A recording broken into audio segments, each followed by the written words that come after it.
L'entrée dans la monoparentalité lors d'un divorce ou d'une séparation. Voici Pascal et Karine. Ils sont en couple et ont un fils, Tim. Pascal et Karine ont décidé de se séparer. Face à ce changement important, les doutes et les incertitudes arrivent. À quoi leur vie ressemblera-t-elle dorénavant?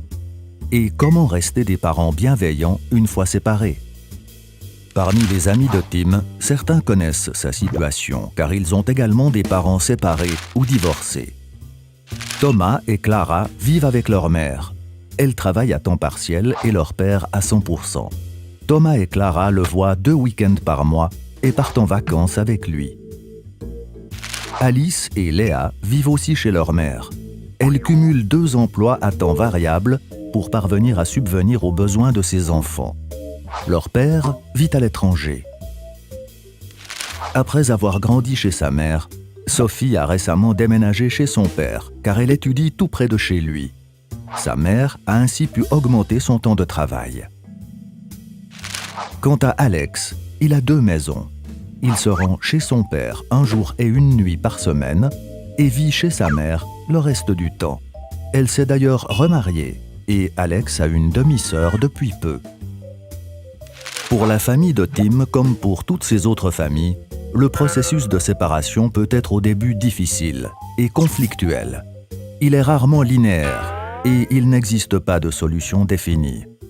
Pascal et Karine devront faire au mieux pour séparer leur conflit de couple de leur rôle parental, afin de trouver des solutions pour le bien-être de Tim.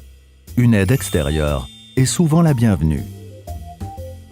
La FSFM, la Fédération suisse des familles monoparentales, se consacre au quotidien des parents séparés depuis 1984. Nous disposons d'un site internet et des conseillères spécialisées sont joignables par téléphone ou par mail afin de vous aider à chercher des solutions adaptées. Sur le site internet de la FSFM, vous trouverez les premières réponses adaptées aux situations de votre séparation. Que vous soyez des parents mariés ou célibataires, ou si vous avez toujours vécu séparément, vous trouverez des informations concernant la coparentalité, les procédures, les finances, le travail ou encore les relations avec les autorités. Alors, si vous êtes dans une situation similaire à celle de Pascal et Karine, faites comme eux.